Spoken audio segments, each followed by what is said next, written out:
Hello, beautiful people. I hope you're all fine and doing well. This is Umair Latif, and welcome back to Reaction Republic. तो यार आजकल पाकिस्तानी जो reaction channels हैं उनके ऊपर एक वीडियो काफ़ी राउंड कर रही है। यह है पाकिस्तान के एक इकोनॉमिक क्राइसिस के ऊपर। और काफ़ी इंडियन दोस्त जो है इस वीडियो को सजेस्ट कर रहे हैं इसके ऊपर रिएक्शन करने के लिए। तो मैंने सोचा यार हम भी क्यों ना इसके ऊपर रिएक्शन करें। कुछ दोस्तों ने सजेस्ट भी किया था कमेंट सेक्शन में, तो मैंने सोचा why shouldn't I react on it. तो देखते हैं कि आई थिंक ये इंडियन कोई चैनल है वर्ल्ड अफेयर्स, उनकी तरफ से ये वीडियो बनाई गई है। और देखते हैं कि इंडिया का क्या पॉइंट ऑफ व्यू है पाकिस्तान की इकोनॉमी को लेकर। सो लेट्स स्टार्ट, और साथ साथ आपको रिएक्शन भी देते हैं।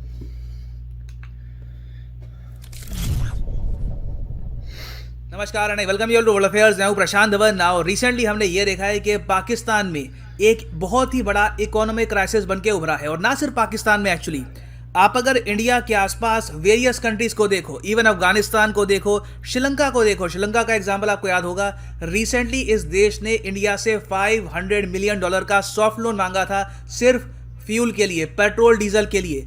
ना पाकिस्तान की अगर हम बात करें तो रिसेंटली इंडियन की करेंसी बहुत ज़्यादा गिर चुकी है। पाकिस्तानी रुपये आज के समय अपने ऑल टाइम हिस्टोरिक लो पे है एट 173 रुपीज़ पर डॉलर। ये गिरावट है, ये थमने नहीं वाली। अभी यूएसए की जो रेटिंग एजेंसीज है इन्होंने यहाँ पर प्रोडिक्शन ये करी है कि अभी आराम से $1 हो जाएगा अराउंड 180 पाकिस्तानी रुपये के। ना रुपये की गिरावट अपनी जगह है। इसके अलावा अब हम यहाँ पर ये भी देख रहे हैं कि पाकिस्तान का जो मीडिया है अब ये खुद यहाँ पर कह रहा है कि देश को आने वाले 2 सालों में एक्सटर्नल डेट, बाहर से उधार लेना होगा $51.6 बिलियन का, नहीं तो देश प्रॉपरली फंक्शन कर नहीं पाएगा। बजट जो है ये प्रॉपरली बन नहीं पाएगा। और जो इनकी नीड है यहाँ पर एक्सटर्नल डेट की, ये बढ़ने ही वाली है। पाकिस्तान को 2021-22 के फाइनेंशियल ईयर में चाहिए होंगे $23 बिलियन अपने बजट को पूरा करने के लिए, सरकारी एम्प्लॉयज को सैलरी पे करने के लिए, पेंशंस पे करने के लिए, बेसिकली कंट्री को चलाने के लिए। उसके अलावा ये डिमांड और ज़्यादा बढ़ जाएगी। इनको $28 बिलियन चाहिए होंगे अगले फाइनेंशियल ईयर में। और इसके सॉल्यूशन में अभी के लिए इन्होंने यहाँ पर यही सोचा है चाइना। ऑलमोस्ट इनकी हर प्रॉब्लम का आज के समय जो सोल्यूशन है ना, ये चाइना में ही देख रहे हैं। इवन दो चाइना इनकी हर प्रॉब्लम का सोल्यूशन बनना चाहता नहीं है। अभी पाकिस्तान ने ये अनाउंस किया है कि ये चाइना स्पेसिफिक पांडा बॉन्ड रेस करेंगे, मतलब कि चाइना की जो ओपन मार्केट है वहां से रेमबी में ये पैसा यहां पर रेस करेंगे। और चाइना कुछ हद तक यहां पर ये चाहता है कि पाकिस्तान डॉलर से दूर हो जाए, पाकिस्तान में डी डॉलराइजेशन हो जाए आने वाले कुछ सालों में। डिस्कस करते हैं यहाँ पर कि पाकिस्तान में हो क्या रहा है और चाइना किस तरीके से लॉन्ग टर्म में इसका बेनिफिट उठा सकता है। ना फर्स्ट ऑफ ऑल आपसे यहाँ पे एक क्वेश्चन पूछूंगा। क्वेश्चन यहाँ पर ये है कि इनमें से कौन सा फाइनेंशियल इंस्टीट्यूशन ये रिपोर्ट रिलीज करता है, fiscal monitor report, world bank, reserve bank of India, international monetary fund या फिर Asian development bank? Comment section में करो आंसर। सही आंसर मैं आपको दूंगा वीडियो के एंड में। नाउ अभी तक आपने ये पढ़ा वेरियस रिपोर्ट्स में, हो सकता है कि इस पे आपने आर्टिकल्स पहले भी पढ़े हो कि पाकिस्तान को आने वाले 2 सालों में 50 बिलियन से भी ऊपर का जो अमाउंट है डॉलर्स में ये चाहिए होगा। मगर इसकी वजह क्या है? देखो वजह यहाँ पर सबसे बड़ी ये है, पहली बात तो बहुत ही बड़े स्केल पर इकोनॉमिक मिसमैनेजमेंट। रिसेंटली हमने ये भी देखा है कि पेंडोरा पेपर लीक में पाकिस्तान के बहुत से जो इनके मिनिस्टर्स हैं उनका नाम आया है, बहुत से जो इनके गवर्नमेंट ऑफिशियल्स हैं उनका नाम आया है। तो करप्शन पाकिस्तान में आज भी बहुत ही बड़े स्केल पर रैम्पेंट है। जो इनके पॉलिटिशियंस हैं पाकिस्तानी रुपये में पैसा इकट्ठा करते हैं, फिर इसको देश के बाहर पार्क कर देते हैं। तो इससे ऑब्वियसली देश को टैक्स जो मिलना चाहिए वो मिलता नहीं है बहुत ही बड़े स्केल पर। उसके अलावा आप अगर देखो तो पाकिस्तान की सरकार ने वैसे जो कर्ज उठा रखा है वेरियस कंट्रीज से, वेरियस इंस्टीट्यूशन से, इसकी जो डेट सर्विसिंग है, मतलब कि इंटरेस्ट पेमेंट में ही इनको साल का 15 बिलियन से भी ऊपर, $15 बिलियन से भी ऊपर खर्चना पड़ता है। अब यहाँ पे आप कहोगे इधर तो जो आर्टिकल है यहाँ पर $7 बिलियन लिखा है। देखो $7 billion in 6 month of the fiscal year recently Pakistan ने इतना पे किया था। और ये जो अमाउंट मैं आपको बता रहा हूँ ये बहुत ही कंजर्वेटिव एस्टिमेट है, मतलब कि मिनिमम इतना अमाउंट तो है ही, मैक्सिमम ये अमाउंट 25-30 बिलियन भी हो सकता है। तो इंटरेस्ट पेमेंट पाकिस्तान के लिए एक बहुत ही ज्यादा बड़ी प्रॉब्लम है। और इसलिए आपने ऐसे आर्टिकल्स भी देखे होंगे पिछले कुछ महीनों में कि पाकिस्तान का जो एक्सटर्नल डेट है,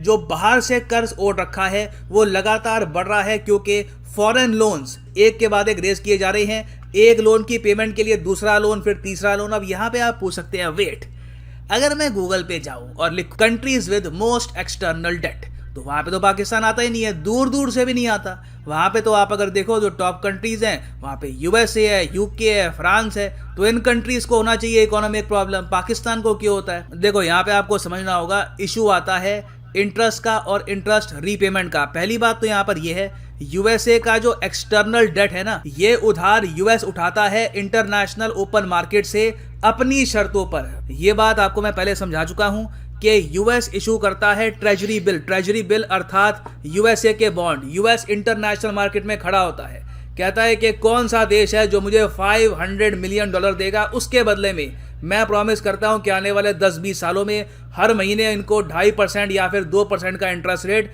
मिलता रहेगा। इवन दो ये इंटरेस्ट रेट बहुत ज़रा कम है, मगर यूएस इकोनॉमी इतनी स्टेबल मानी जाती है कि लोग समझते हैं ये तो फिक्स डिपॉजिट है।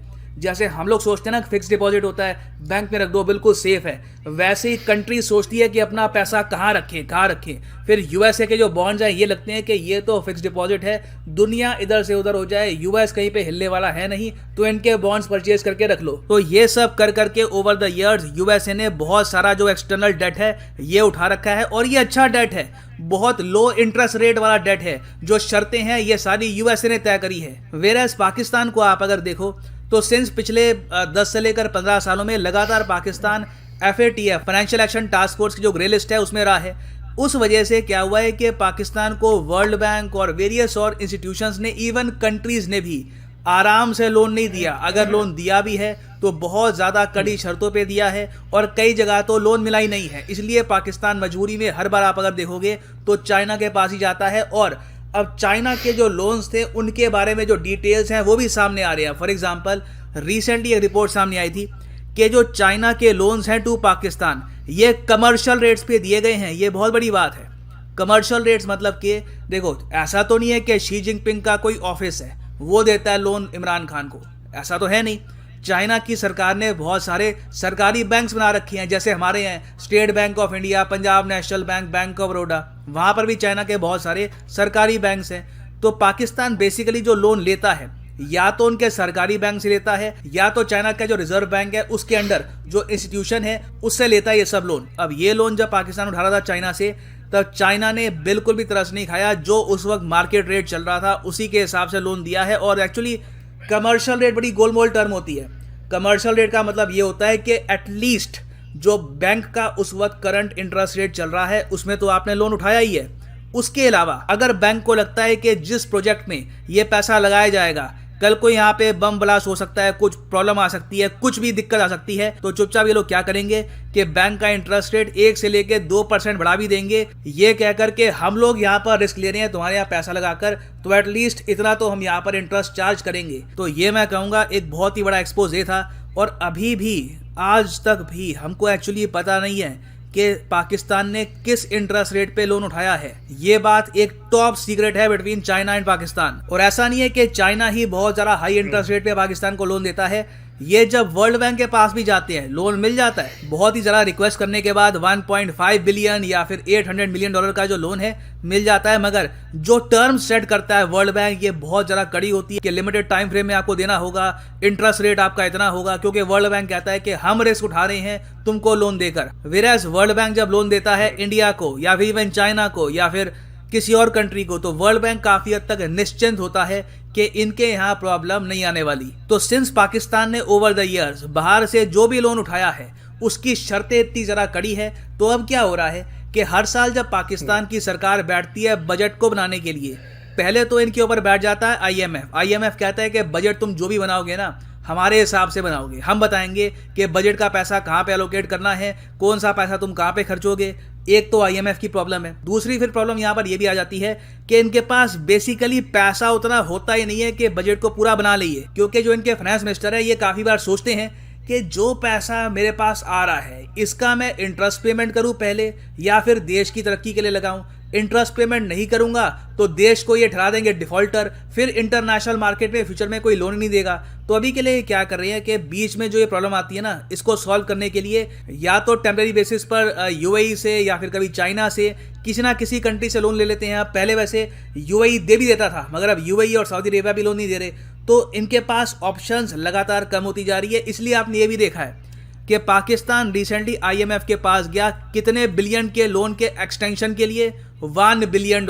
इनके 6 बिलियन का पैकेज ऑलरेडी चल रहा है, इसमें सिर्फ 1 बिलियन एक्स्ट्रा जो इनको चाहिए उसके लिए ये आईएमएफ से बात कर रहे हैं। और ऐसा नहीं है कि आईएमएफ अगर यहाँ पे मान गया, जो अभी तक माना भी नहीं है, मगर एज्यूम कर लीजिए कि कल को आईएमएफ मान भी जाता है, तो उस सिनेरियो में भी आप अगर देखोगे तो पाकिस्तान की जो डेट प्रॉब्लम है ये सॉल्व होने नहीं वाली। अब यहाँ पर आप कह सकते हैं ठीक है, उनके यहाँ हो रहा है, उनका देश है, प्रॉब्लम है, जो भी वो झेलेंगे, हम इसको क्यों डिस्कस करते हैं इंडिया में। आई मीन ठीक है, पाकिस्तान के जो भी कर्म थे, बुरा कर्म की ना, डॉक्टर दवाई दी ना, वहाँ पे हम लोग यहाँ पे इसको डिस्कस क्यों करते हैं। देखिए हमारे यहाँ भी इसको डिस्कस इसलिए किया जाता है क्योंकि इसका मतलब अब यह है पाकिस्तान जितना ज़्यादा इकोनॉमिक संकट में गिरेगा, चाइना यहाँ पर प्रमोट करना स्टार्ट कर देगा डी डॉलराइजेशन। ये एक नया आइडिया है चाइना का।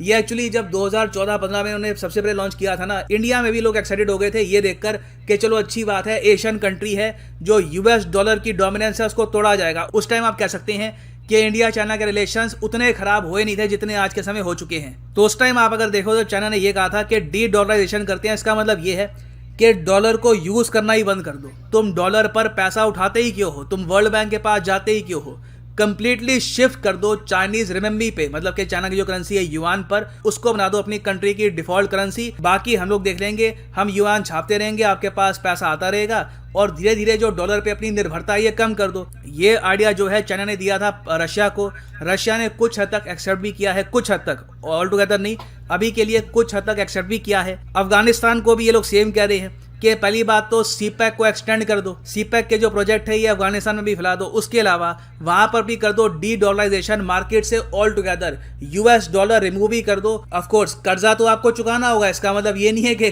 पुराने कर्जे गायब हो जाएंगे।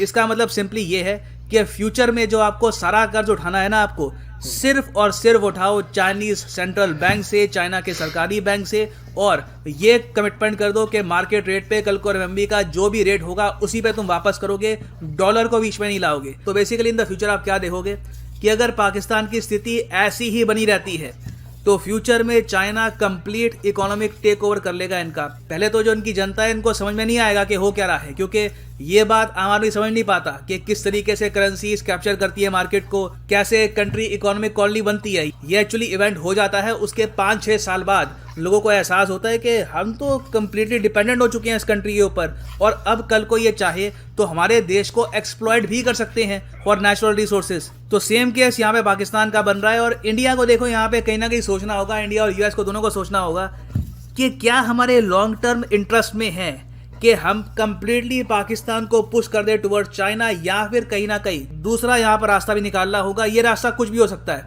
It can be anything, it can be partition of Pakistan, it can be something else, मगर कहीं ना कहीं हमको देखना होगा कि इतना बड़ा न्यूक्लियर आर्म कंट्री अगर बस चाइना का गुलाम ही बन जाता है, क्योंकि ऑलमोस्ट बन ही चुका है, कंप्लीटली गुलाम बन सकता है आने वाले कुछ सालों में, क्या ये यूएस और इंडिया के इंटरेस्ट में है कि चाइना को हम इतनी बड़ी पावर थमा दें? ये एक बहुत ही बड़ा क्वेश्चन रहेगा in front of India and US both. इस बड़े क्वेश्चन को लेकर आपका क्या व्यू पॉइंट है, आप बताइए, लिखिएगा इसके बारे में कमेंट सेक्शन में, मैं जानना चाहूंगा आपका ओपिनियन। नाउ वापस आते हैं अपने क्वेश्चन पे कि इनमें से कौन सा इंस्टीट्यूशन है जो रिलीज करता है फिस्कल मॉनिटर रिपोर्ट। तो सही उत्तर यहाँ पे है option C, the international monetary fund. और यहाँ पे आप देख पाओगे रिसेंटली ही इनकी रिपोर्ट रिलीज हुई है, जहां पर इन्होंने ये बताया कि जो टोटल एक्सटर्नल डेट है पूरी दुनिया का, ये 228 ट्रिलियन के भी पार जा चुका है। और फाइनली अब मैं ये भी ऐड कर दूं कि अभी अनअकैडमी का जो यूपीएससी कोर्स है इस पे ऑफर चल रहा है, सीधा जाओ कमेंट सेक्शन में और यहाँ पे आपको मिलेगा ये लिंक, और यहाँ पे आप परचेज कर पाओगे ये यूनिक कॉम्बो पैकेज, जिसके अंदर यूपीएससी प्रीलिम्स, मेंस और ऑप्शनल तीनों की ही तैयारी आप कर पाएंगे in a single purchase. Optional of course आपकी चॉइस का, history, geography, political science, whichever you want to choose. मगर अभी के लिए जो ऑफर चल रहा है उसमें आप अगर ये तो वीडियो मैंने देखी है यार, और काफ़ी इंटरेस्टिंग चीज़ें जो है ना इसमें पाकिस्तान के हवाले से बयान की हैं ये भाई ने। और ये इस वीडियो के थ्रू में पता चलता है कि जो इंडिया की जो जनरल पब्लिक है वो पाकिस्तान के बारे में क्या सोचती है। चूँकि आजकल इंडिया के भी हालात कोई चाइना के साथ कोई इतने अच्छे खासे नहीं चल रहे, ठीक है। तो काफ़ी जो है ना इंडिया को लेके चाइना को लेके जो इंडिया है, चूँकि पाकिस्तान और चाइना के रिलेशंस काफ़ी अच्छे हैं, ठीक है। तो उसके हवाले से ज़ाहिर है इंडिया में थोड़ा सा वो एक उनको तशवीश रहती है इस हवाले से, ठीक है। अब पाकिस्तान की इकॉनमी का यार मसला ये है कि पाकिस्तान की इकॉनमी जो है ना वो कुछ छोटी नहीं है, अच्छी इकॉनमी है पाकिस्तान की, ठीक है। लेकिन हमेशा से जो है ना पाकिस्तान की इकॉनमी मुश्किलात का शिकार रहती है, ठीक है। अब एक छोटी सी एग्जांपल ले लेंगे यार। अगर एक कोई छोटा सा भी कोई आप एक घर चलाते हैं ना, तो यार आप अपने आमदनी और अपने खर्चे वगैरह को अपनी एक कैलकुलेशन करते हैं, हिसाब लगाते हैं कि यार कितनी आमदनी है और कितने खर्चे हैं, ठीक है। तो उस हिसाब से आप चलते हैं, ठीक है। तो कंट्रीज़ का भी यही हिसाब होता है, ठीक है। अब मुल्क जो होते हैं ना, अब ज़ाहिर है एक कंट्री है, अगर वो सब कुछ खुद नहीं बनाता उसको इम्पोर्ट्स करनी पड़ती हैं। अब हमारे जैसे मुल्कों में सबसे ज़्यादा जो इम्पोर्ट्स होती हैं वो एनर्जी की होती हैं, ठीक है। पेट्रोल हम लोग इंपोर्ट करते हैं, बहुत ज़्यादा कंज्यूम होता है पेट्रोल, तो वो इंपोर्ट करना पड़ता है, ठीक है। और भी एनर्जी की जो है ना वो काफ़ी ज़रूरियात, गैस इंपोर्ट करनी पड़ती है, ठीक है। ऑल्दो पाकिस्तान में लोकली गैस प्रोड्यूस होती है, लेकिन फिर भी कुछ इंपोर्ट करनी पड़ती है गैस, ठीक है। तो उसके अलावा पाकिस्तान में एक सबसे जो बड़ी प्रॉब्लम है वो रिसेंट टाइम में ये रही है कि पाकिस्तान की इकॉनमी जो थी ना वो बहुत ज़्यादा इम्पोर्ट लेड हो गई, क्योंकि हर चीज़ जो है ना पाकिस्तानी बाहर से मंगवा के यूज़ कर रहे थे। तो यार अगर आप हर चीज़ बाहर से मंगवाएंगे, ठीक है, आप हर चीज़ बाहर से मंगवा रहे हैं और उसको कंज्यूम कर रहे हैं, जो अगर कोई खाने पीने की चीज़ें हैं, खाने पीने की चीज़ों से लेकर टेक्नोलॉजी से लेकर हर चीज़ जो है ना वो बाहर से आ रही थी। अपने मुल्क में अगर आप कुछ बना ही नहीं रहे, ठीक है, आप इंडस्ट्री को यहाँ पे प्रमोट नहीं कर रहे, तो इकोनॉमी तो आपकी स्ट्रगल करेगी, क्योंकि बाहर से इंपोर्ट करेंगे तो यू हैव टू पे डॉलर्स, और डॉलर्स जो है ना, डॉलर्स किस तरह आते हैं? डॉलर्स आते हैं आपकी एक्सपोर्ट से, और जब आप बना ही कुछ नहीं रहे तो आप एक्सपोर्ट कहाँ से करेंगे, ठीक है। और दूसरा तरीका है कि डॉलर्स आते हैं कि यार चूँकि इंडिया और पाकिस्तान जैसे हमारे मुल्क जो है, हमारी काफ़ी जो लेबर है और काफ़ी जो यहाँ से हमारे मुल्कों से जो है ना वो हो जाती है, जिसे कहते हैं जो अच्छे अच्छे दिमाग हैं हमारे, वो सारे बाहर चले जाते हैं, दूसरे मुल्कों में जाके काम करते हैं लोग और अपने फैमिलीज़ को पैसा भेजते हैं। तो फॉरेन रेमिटेंसेस जो होते हैं उनके ऊपर जो है ना काफ़ी एक तो पाकिस्तान की इकॉनमी जो है ना वो चलती है, ठीक है। आई गेस कोई मंथली कोई 25-30 बिलियन डॉलर के करीब रेमिटेंसेस आते हैं, ठीक है। और पाकिस्तान का जो टोटल खर्चा होता है, ठीक है, वो रेमिटेंसेस और एक्सपोर्ट्स को निकाल के वो फिर भी कुछ जो है ना कुछ अमाउंट जो है उसमें से बच जाती है। तो जिसके लिए पाकिस्तान को ज़ाहिर है लोन ही लेना पड़ता है, वो हर महीने या हर साल जो है वो आपको कुछ ना कुछ लोन लेना पड़ता है, वो अपने खूब खर्चे को बैलेंस करने के लिए, अपना बैलेंस ऑफ ट्रेड जो है उसको इक्वल करने के लिए, ठीक है। तो अब इसका सोल्यूशन जो भी गवर्नमेंट आती थी वो सिंपल उनके पास एक ही हल होता है कि भाई लोन लो आईएमएफ से लोन लो, और जो अपना आपका बैलेंस ऑफ ट्रेड है, आपका जो डेफिसिट चल रहा है उसको पूरा करने के लिए लोन लेके अपने जो है ना बस किसी तरह काम चलाओ, और आने वाली गवर्नमेंट जो है वो आके फिर देखेगी। अब आने वाली जो गवर्नमेंट होती है वो पिछली गवर्नमेंट के आगे जो फैसले होते हैं, जो उसने लोन लिया होता है उसको वापस करने के लिए और लोन लेती है, और ये एक सिलसिला जो है ना वो चलता रहता है, ठीक है। तो इसका सलूशन ये था कि गवर्नमेंट जो है वो अपने मुल्क के अंदर प्रमोट करे, लोग जो है इंडस्ट्रियलाइजेशन को ज़्यादा से ज़्यादा यहाँ पे इंपोर्ट को जो है ना वो जो लग्जरी आइटम्स है उनकी इंपोर्ट पे पाबंदी लगाई जाए, और अपने मुल्क में ज़्यादा से ज़्यादा चीज़ें बनाने की जो है ना वो कोशिश की जाए। और जब ये इमरान खान की गवर्नमेंट आई, अभी तक तकरीबन 2 बजट ये दे चुके हैं, ठीक है। तो इन्होंने काफ़ी इस हवाले से कोशिश की, इन्होंने जो बाहर से इलेक्ट्रॉनिक्स की लग्जरी आइटम्स आती थी उनके ऊपर जो है वो बैन लगाया, ताकि वो अपने मुल्क के अंदर जो, और आहिस्ता आहिस्ता पाकिस्तान में जो है ना वो काफ़ी चीज़ों की लोकलाइजेशन होना शुरू हो गई है, चीज़ें बनना शुरू हो गई हैं। इवन कि अब पाकिस्तान में मोबाइल फ़ोन्स भी बनना शुरू हो गए हैं, और अभी रिसेंटली पाकिस्तान ने पहली दफ़ा ऐसा हुआ कि पाकिस्तान मेड इन पाकिस्तान जो मोबाइल फ़ोन्स हैं वो दुबई गए। पाकिस्तान ने दुबई में कोई 5,000 के करीब मोबाइल, बड़ी छोटी सी शिपमेंट थी, लेकिन पाकिस्तान ने यूएई में मोबाइल्स एक्सपोर्ट किए। और आने वाले वक्त में हम देखेंगे कि और भी जो कंपनीज़ है, इवन जो बड़ी कंपनीज़ है लाइक सैमसंग, वो भी पाकिस्तान में अपना प्लांट जो है ना वो प्रोडक्शन हाउस लगाने की कोशिश कर रही हैं। तो ये एक लॉन्ग टर्म थोड़ा प्रोसीजर है, लेकिन this is the only way. और इस चीज़ पे मैं यार इंडिया के जो प्राइम मिनिस्टर हैं मोदी, उनको मैं सैल्यूट करता हूँ कि यार उन्होंने काफ़ी टाइमली डिसीजन लिया। जब मोदी साहब की गवर्नमेंट आई, उन्होंने पहला काम जो यही किया आते हुए कि यार उन्होंने मेक इन इंडिया का एक इनिशिएटिव शुरू किया। तो अगर आप अपने मुल्क के अंदर ही चीज़ें बनाएंगे, ठीक है, जो दूसरी कंपनियां हैं वो तो भाई पैसा आपके मुल्क से यहाँ आप इंपोर्ट करेंगे, ठीक है, उनको ही फ़ायदा होगा। बाहर के मुल्कों को पैसा आप जितना मर्जी यूज़ कर लें, आपको बाहर डॉलर्स पे करने हैं। लेकिन जब आपके मुल्क में कोई चीज़ बनेगी तो एट लीस्ट ये होगा कि यार आप एक तो यहाँ पे जो है ना वो जॉब्स वगैरह क्रिएट होगी, और मुल्क से पैसा उस तरह बाहर नहीं जाएगा जिस तरह आपको इंपोर्ट्स पे पैसा खर्च करना पड़ता है। लोकल चीज़ें बनेगी तो उसमें बहुत सारा जो रॉ मटेरियल्स वगैरह, बहुत सारी चीज़ें ऐसी होंगी जो आपके मुल्क के अंदर से ही यूज़ होंगी, ठीक है। लेबर आपकी लोकल होगी, जॉब्स लोकल क्रिएट होगी, तो वो आपको एक तो बहुत सस्ती पड़ती हैं, और तो इकोनॉमी भी जो है ना आपकी बेहतर रहती है, आपको पैसा बाहर खर्च नहीं करना पड़ता। अभी तक तो पाकिस्तान जो है वो कुछ बना ही नहीं रहा था, या आई मीन जो भी इंडस्ट्री थी, ठीक है, जो बड़ी बेसिक इंडस्ट्री होती हैं, ठीक है, तो बाकी तो हर चीज़ जो है ना आई मीन इलेक्ट्रॉनिक्स की आइटम थी, मोबाइल फ़ोन्स हो गए, ठीक है, तो इस तरह की सारी चीज़ें, फूड में इस तरह बहुत से आइटम्स आ जाती हैं जो दूसरे मुल्कों की जो है ना वो चीज़ से लेके, यार अब मैं आपको क्या बताऊँ कि ऐसी चीज़ जो है ना वो पाकिस्तान इंपोर्ट करता था। तो इस गवर्नमेंट ने आके, इमरान खान ने, इनकी गवर्नमेंट ने आके इस चीज़ के ऊपर काफ़ी जो है ना वो बैन लगाए, कंट्रोल किया, ठीक है, और काफ़ी इसमें बेहतरी आई भी थी। अब चूँकि पाकिस्तान को पीछे, पाकिस्तान इकोनॉमिकली बहुत बुरा हिट हुआ है कोरोना के दौरान। चूँकि कोरोना आया, उसके दौरान जो है फॉरेन रेमिटेंसेस पे भी असर पड़ा, ठीक है, और बहुत सारी चीज़ें, आपको वैक्सीन ख़रीदनी थी, उसके लिए पैसा रखना था, ठीक है, और इवन गवर्नमेंट ने जो इस दौरान जो लोग ऐसे जो अनएम्प्लॉयड हो गए थे, कोई आई गेस को 3-4 महीने तक गवर्नमेंट जो है पेमेंट्स करती रही है लेबर को। हर वो ऐसे बंदे, ऐसे लोग जिनकी आमदनी नहीं थी, उनको गवर्नमेंट ने मंथली 12,000 रुपीज़ पे किए 3-4 महीने तक, ठीक है। बिजनेसेस को सपोर्ट किया गवर्नमेंट ने। यूटिलिटी बिल्स जो है ना वो नहीं लिए गए 3-4 महीने तक।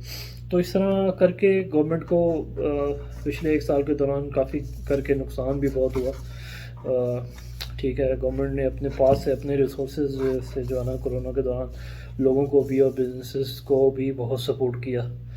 अभी तो इमरान खान साहब की जो स्मार्ट लॉकडाउन की एक थी स्ट्रेटजी, वो काफ़ी कामयाब रही कि बहुत ज़्यादा देर जो है ना पाकिस्तान में इंडस्ट्री बंद नहीं रही। पाकिस्तान में एट लीस्ट इंडस्ट्री जो है ना वो काम करती रही, और जिसकी वजह से एक्सपोर्ट ऑर्डर्स भी पाकिस्तान को जो है ना वो बहुत मिले। पाकिस्तान की टेक्सटाइल इंडस्ट्री को एक्सपोर्ट ऑर्डर्स बहुत ज़्यादा मिले इस दौरान। और चूँकि लोकलाइजेशन और इंडस्ट्रियलाइजेशन की तरफ पाकिस्तान जा रहा था, तो उसकी वजह से इंपोर्ट्स में कुछ इस तरह भी इजाफा हुआ कि बाहर से ज़ाहिर है मशीनरी वगैरह जो है वो टोटल सब बाहर से आती है। पाकिस्तान को बाहर से मशीनरी मंगवानी थी। बहुत सारे जो बड़े जो बिज़नेस के एम्पायर्स हैं, बड़े जो बिज़नेस के पाकिस्तान में जो नाम हैं, उन्होंने पाकिस्तान में और फर्दर इन्वेस्टमेंट करने के लिए तो बाहर से आपको मशीनरी वगैरह मंगवानी थी, प्लांट्स वगैरह मंगवाने थे, तो उसके लिए भी डॉलर्स में ही पेमेंट करनी थी आपको, ठीक है। और अभी रिसेंटली एक रीज़न यही हुई है कि पेट्रोल की प्राइसेस जो है वो बहुत ज़्यादा ऊपर चली गई। पाकिस्तान तो आप इंटरनेशनल पेमेंट तो डॉलर में ही करते हैं, वो भी एक बहुत बड़ा जो इशू था। और अभी 1-2-4 दिन पहले इमरान खान साहब सऊदी अरब में ही थे। जब मैं वीडियो बना रहा हूँ तो इससे 2-3 दिन पहले इमरान खान साहब सऊदी अरब में गए थे। तो सऊदी अरब ने फर्दर पाकिस्तान को कोई $4 बिलियन का एक रिलीफ दिया, जिसमें पेट्रोल की डेफर्ड पेमेंट्स होंगी, और आई गेस को $3 बिलियन सऊदी अरेबिया जो है वो पाकिस्तान की इकोनॉमी को करेंसी को सपोर्ट करने के लिए पाकिस्तान के जो है ना वो रिज़र्व में रखेगा। पाकिस्तान इस अमाउंट को यूटिलाइज़ नहीं करेगा, लेकिन just to support its currency, और जो करेंसी की एक डिवैल्यूएशन हो रही थी इसको स्टेबल करने के लिए ये अमाउंट अपने अकाउंट में रखेगा। तो यार बेसिकली जो पाकिस्तान की इकॉनमी है, मेन रीज़न जो है ना इसमें यही है कि यार थोड़ी सी चाहिए मैनेजमेंट, ठीक है, अच्छी मैनेजमेंट चाहिए। प्रॉपर जो है इकोनॉमिस्ट इसको ठीक करें, प्रॉपर स्ट्रेटजीज बनाई जाएं। और कुछ हम लोग भी जो हैं पाकिस्तान में, एक तो यार टैक्स जो है ना, टैक्स टू जीडीपी रेशियो बहुत कम है टू बी ऑनेस्ट। हम लोग भी पाकिस्तान की इकोनॉमी के जो है ना वो इस बुरे हाल के ज़िम्मेदार हैं। टैक्स कोई भी नहीं देता, ठीक है। पाकिस्तान में आई गेस अब मुझे फिगर याद नहीं है, लेकिन यार पाकिस्तान में बहुत कम बिजनेसेस टैक्स देते हैं, ठीक है। जीएसटी लगाया गया है, लोग जीएसटी ले लेते हैं लेकिन आगे पे नहीं करते। तो इसमें एक टेक्नोलॉजी का इस्तेमाल पाकिस्तान को करना पड़ेगा, ठीक है। और प्रॉपर टैक्स कलेक्शन, पाकिस्तान को अपनी टैक्स कलेक्शन इंक्रीज़ करनी पड़ेगी। पाकिस्तान में बिजनेसेस बहुत ज़्यादा हैं, लोग बहुत पैसा कमाते हैं, लेकिन गवर्नमेंट को टैक्स कोई भी नहीं देता। पाकिस्तान में लोग तो खुशहाल हैं, लेकिन जो गवर्नमेंट है उसके पास पैसा नहीं है कुछ करने के लिए। तो ये बड़ी अजीब सी सिचुएशन है यार, समझ नहीं आती ठीक है। तो हम लोग भी जो है ना वो अंदर से बेईमान हैं, गवर्नमेंट को टैक्स नहीं देते प्रॉपरली यार, टैक्स चोरी बहुत ज़्यादा है, ठीक है। जब ये खान साहब की गवर्नमेंट आई, इन्होंने आके बहुत ज़्यादा इस चीज़ के ऊपर सख्ती करने की कोशिश की, लेकिन फिर भी अभी भी इस पर बहुत ज़्यादा काम होने वाला है। पाकिस्तान में टैक्स कलेक्शन तकरीबन ना होने के बराबर है, और गवर्नमेंट जो है ना वो पैसा इधर से ही कमाती है। गवर्नमेंट ने टैक्स ही लेना होता है, और टैक्स लेके ही गवर्नमेंट लोगों के ऊपर खर्च करना होता है। कुछ इंपोर्ट्स जो आप एक्सपोर्ट्स करते हैं वहाँ से पैसा आता है, रेमिटेंसेस से आता है। तो इस तरह एक टोटल करके जो है ना आपका खर्चा चलता है। तो बस इस सबको एक इफ़ेक्टिव मैनर में ना मैनेज करने की ज़रूरत है, तो फिर ये इकॉनमी जो है ना स्टेबलाइज होगी। अदरवाइज़ तो ये ऐसे ही चलती रहेगी, लोन लेते रहें और उस लोन को पे करने के लिए और लोन लेते रहें। ये सिलसिला एक लंबे अरसे से चलता आ रहा है और ऐसे ही फिर चलता जाएगा। तो इसके साथ ही यार मुझे इजाज़त दें, और अगर मेरा रिएक्शन पसंद आया तो काइंडली मेरे चैनल को सब्सक्राइब करें और मेरे वीडियो को ज़रूर लाइक करिएगा। Thank you so much, take care, bye.